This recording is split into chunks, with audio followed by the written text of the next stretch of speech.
Hi friends, ഏവർക്കും ഈസിലൻ P S സിയിലേക്ക് സ്വാഗതം. ഇന്ന് നടന്ന മ്യൂസിയം അറ്റൻഡൻറ്റ് എക്സാമിൻ്റെ മാത്സിൻ്റെ ആൻസർക്കിലാണ് നമ്മൾ ഈ വീഡിയോയിലൂടെ നോക്കുന്നത്. എല്ലാവർക്കും എക്സാം എങ്ങനെ ഉണ്ടായിരുന്നു, എത്ര മാർക്ക് കിട്ടിയെന്ന് കമൻറ്റ് ചെയ്യണേ. സബ്സ്ക്രൈബ് ചെയ്യാതെ കാണുന്നവർ ആരെങ്കിലും ഉണ്ടെങ്കിൽ ഒന്ന് സബ്സ്ക്രൈബ് ചെയ്തേക്കണേ. അതേപോലെ തന്നെ ടെലഗ്രാം ഗ്രൂപ്പിൽ ജോയിൻ ചെയ്യാത്തവരുണ്ടെങ്കിൽ ടെലഗ്രാം ഗ്രൂപ്പിലും ജോയിൻ ചെയ്തേക്കണം. ലിങ്ക് ഡിസ്ക്രിപ്ഷനിൽ കൊടുത്തേക്കാം. 1.7 × 0.0028 ഡിവൈഡ് ബൈ 0.068 × 0.014. ഈ ക്വസ്റ്റ്യൻ്റെ ആദ്യം 17 × 28 ചെയ്യുക, അപ്പോൾ 476 കിട്ടും. അതേപോലെ തന്നെ 68 × 14 ചെയ്യുക, അപ്പോൾ 952 കിട്ടും. ഡിനോമിനേറ്ററിൽ എത്ര ഡെസിമൽ പ്ലേസ് ഉണ്ട്? ഡിനോമിനേറ്ററിൽ 6 ഡെസിമൽ പ്ലേസ് ഉണ്ട്. ന്യൂമറേറ്ററിൽ എത്രയുണ്ട്? 5 ഡെസിമൽ പ്ലേസ് ആണ് ന്യൂമറേറ്ററിലുള്ളത്. അപ്പോൾ നമ്മൾ എന്ത് ചെയ്യണം? ഡിനോമിനേറ്ററിലും ന്യൂമറേറ്ററിലും 10⁶ വെച്ചിട്ട് മൾട്ടിപ്ലൈ ചെയ്യണം. ന്യൂമറേറ്ററിൽ ഇവിടെ 5 ഡെസിമൽ പ്ലേസേ ഉള്ളൂ. അപ്പോൾ എന്ത് പറ്റും? എക്സ്ട്രാ ഒരു 0യും കൂടെ വരും. അങ്ങനെ വരുമ്പോൾ 4760 ഡിവൈഡഡ് ബൈ 952 എന്ന് വരും. 4760 വരും. അതെങ്ങനെയാണെന്ന് വെച്ച് കഴിഞ്ഞാൽ ഡിനോമിനേറ്ററിൽ 6 ഡെസിമൽ പ്ലേസ് ഉണ്ട്, ന്യൂമറേറ്ററിൽ 5 എണ്ണമേ ഉള്ളൂ. അങ്ങനെ ചെയ്യുമ്പോൾ 4760 ഡിവൈഡ് ബൈ 952 എന്ന് പറയുന്നത് 5 ആണ് കേട്ടോ. അപ്പോൾ അടുത്ത ക്വസ്റ്റ്യനിലേക്ക് പോകാം നമുക്ക്.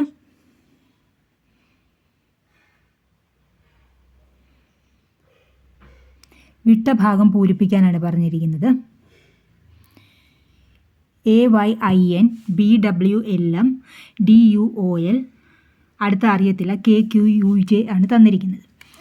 അപ്പം നമുക്ക് തന്നിരിക്കുന്ന ഏതൊക്കെയാണ്? AYIN BWLM DUOL എന്നാണ് തന്നിരിക്കുന്നത്. അടുത്ത നമ്പർ ഏതാണെന്നാണ് നമ്മൾക്ക് ചോദിച്ചിരിക്കുന്നത്. അപ്പോൾ A കഴിഞ്ഞിട്ട് B ഒന്നും വിട്ടിട്ടില്ല, 0. പിന്നെന്താ? B കഴിഞ്ഞിട്ട് C ഇല്ല, D 2 എണ്ണം വിട്ടു. അടുത്തപ്പോൾ എത്രയായിരിക്കും? 3 എണ്ണം വിടും. E ഇല്ല, F ഇല്ല, G. ആദ്യം 0 വിട്ടു, പിന്നെ 1 വിട്ടു, പിന്നെ 0 വിട്ടു. B കഴിഞ്ഞ് C ഇല്ല, D ഒരെണ്ണം വിട്ടു. പിന്നെ എത്രയാ? D കഴിഞ്ഞിട്ട് E, F ഇല്ല, G 2 എണ്ണം വിട്ടു. അടുത്തപ്പോൾ എത്രയായിരിക്കും? 3 എണ്ണം വിടണം. G കഴിഞ്ഞിട്ട് HI J 3 എണ്ണം വിട്ടു. അങ്ങനെയാണ് വന്നിരിക്കുന്നത്. അടുത്ത എങ്ങനെയാണ് വന്നിരിക്കുന്നത്? Q താഴേന്ന് വരും. Q, R ഇല്ല, S, T ഇല്ല, U, V ഇല്ല, W, X ഇല്ല, Y. ഇനി അടുത്ത് വന്നിരിക്കുന്നത് മേളിൽ നിന്ന് താഴേക്കാണ് വരുന്നത്. I കഴിഞ്ഞിട്ട് J ഇല്ല, K, JK ഇല്ല, L, MN ഇല്ല, O, PQ ഇല്ല, R. അപ്പോൾ R, GSRK എന്നുള്ളതാണ് ആൻസറായിട്ട് വരുന്നത്. ഓപ്ഷൻ A ആണ് ആൻസറായിട്ട് വരുന്നത്, GSRK. ഓക്കെ, അടുത്ത ക്വസ്റ്റ്യനിലേക്ക് പോകാം. 1 മുതൽ 50 വരെയുള്ള തുടർച്ചയായ എണ്ണൽ സംഖ്യകളുടെ തുക. നമുക്ക് അറിയാം n എണ്ണൽ സംഖ്യകളുടെ തുകയുടെ ഫോർമുല എന്താണ്? n × n+1/2 ആണ്. ഇവിടെ തന്നിരിക്കുന്ന n 50 എണ്ണൽ സംഖ്യകളുടെ തുകയാണ് ചോദിച്ചിരിക്കുന്നത്. അതുകൊണ്ട് 50 × 51/2 1275 ആണ് ആൻസറായിട്ട് വരുന്നത്. 1275. അടുത്ത ക്വസ്റ്റ്യനാണ് 15 പോസ്റ്റ് കാർഡിൻ്റെ വില 2.25 എങ്കിൽ 36 പോസ്റ്റ് കാർഡിൻ്റെ വില ചോദിച്ചിരിക്കുന്നത്. അപ്പോൾ ഒരു പോസ്റ്റ് കാർഡിന് എത്രയായിരിക്കും? 2.25 ഡിവൈഡഡ് ബൈ 15 ചെയ്യുമ്പം ഒരു പോസ്റ്റ് കാർഡിൻ്റെ വില കിട്ടും. 36 എണ്ണത്തിന് എത്രയാണ്? 2.25 ഡിവൈഡ് ബൈ 15 × 36. അപ്പോൾ കിട്ടുന്നതാണ് 5.40 എന്ന് നമുക്ക് കിട്ടും. 15 എണ്ണത്തിന് 2.25 തന്നിട്ടുണ്ട്. അപ്പോൾ ഒരെണ്ണത്തിൻ്റെ വില 2.25 × 15. 36 എണ്ണത്തിന് എന്ത് ചെയ്താൽ മതി? ആ കിട്ടിയ ആൻസറിന് 36 വെച്ച് ഗുണിക്കുക. അപ്പോൾ 2.25/15 എന്ന് പറയുമ്പോൾ 0.15 ആണ് ഒരെണ്ണത്തിനെന്ന് നമുക്ക് കിട്ടും. അപ്പോൾ 0.15 × 36 വരും ചെയ്യുമ്പം 5.40 എന്ന് കിട്ടും. ഇനി അടുത്ത ക്വസ്റ്റ്യനിലേക്ക് പോകാം. ഒറ്റയാൻ ആരെന്നാണ് ചോദിച്ചിരിക്കുന്നത്. 2, 3, 5, 7, 8, 11, 13 ഏതായിരിക്കും? ബാക്കിയെല്ലാം 2, 3, 5, 7. അടുത്ത ഏതായിരിക്കും വരേണ്ടത്? 9 ആയിരിക്കും വരേണ്ടത്. അപ്പം 8 ആണ്.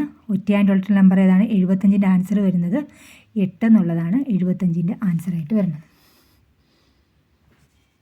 Option B. ഇനി അടുത്ത ക്വസ്റ്റ്യനിലേക്ക് പോകാം. 10, 7, 4 എന്ന ശ്രേണിയുടെ 25ാം പദമാണ് ചോദിച്ചിരിക്കുന്നത്. 10, 7, 4 എന്ന ശ്രേണിയുടെ 25ാം പദം. നമുക്കറിയാം n പദങ്ങളുടെ തുക കണ്ടുപിടിക്കുന്നത് എങ്ങനെയാണ്?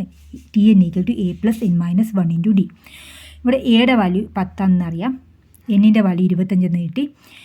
ഡി എങ്ങനെ കണ്ടുപിടിക്കാം? ഡി എന്ന് പറഞ്ഞു കഴിഞ്ഞാൽ രണ്ടാമത്തെ പദം മൈനസ് ആദ്യത്തെ പദമാണ്. അപ്പോൾ 7 - 10 = -3. അപ്പം എയുടെ വാല്യൂ 10 + 25 - 1 × -3. അപ്പോൾ അങ്ങനെ ചെയ്യുമ്പോൾ നമുക്ക് എത്ര കിട്ടും? 10 + 24 × നമ്മൾക്കറിയാം ഡി കിട്ടിയത് -3 ആയിരുന്നു. അപ്പോൾ 10 + 24 × -3 എന്ന് പറഞ്ഞാൽ -72 ആണ്. -72 + 10 എന്ന് പറയുമ്പോൾ -62 ആണ്. ആൻസർ വരുന്നത് -62 ആണ്. ഇനി അടുത്ത ക്വസ്റ്റ്യൻ ആണ് 4703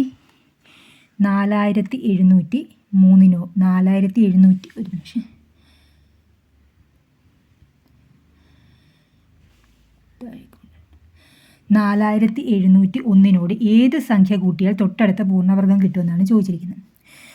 അപ്പം നമുക്ക് 4700 കഴിഞ്ഞിട്ട് വരുന്ന പൂർണ്ണവർഗം എന്ന് പറഞ്ഞാൽ 4761 ആണ് പൂർണ്ണവർഗമായിട്ട് വരുന്ന അടുത്ത സംഖ്യ. അപ്പോൾ അത് 69ൻ്റെ സ്ക്വയറാണ് 4761. 4701 ഇവർ തന്നിരിക്കുന്നത്.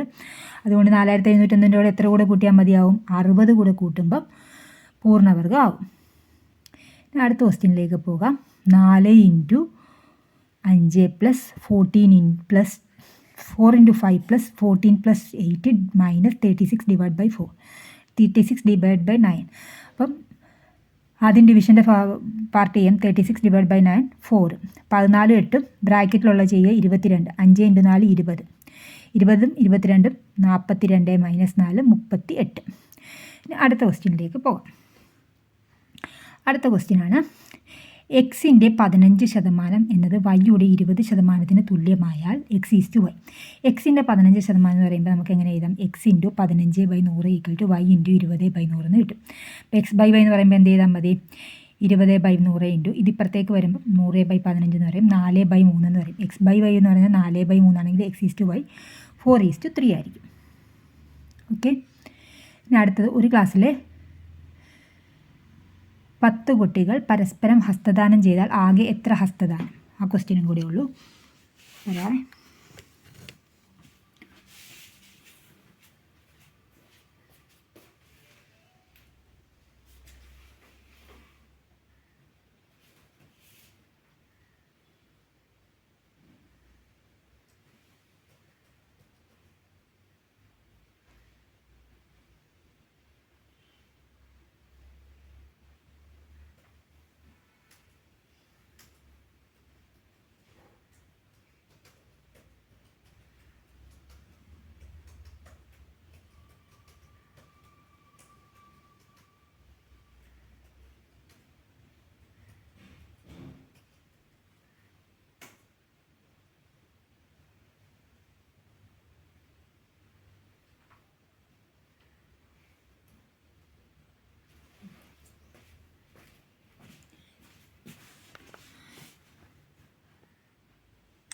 ഇതിൻ്റെ ആൻസർ എന്ന് പറയുന്നത് 45 ആണ്.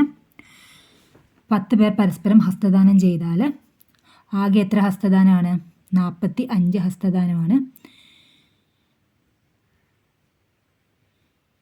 അതെങ്ങനെ വരും? n × n - 1/2 10 × 9/2 19 90/2 45. ഓക്കെ. ഉപകാരപ്രദം. നിങ്ങൾ തീർച്ചയായും ലൈക്ക് ചെയ്യുക, ഷെയർ ചെയ്യുക, സബ്സ്ക്രൈബ് ചെയ്യുക. Thank you for watching.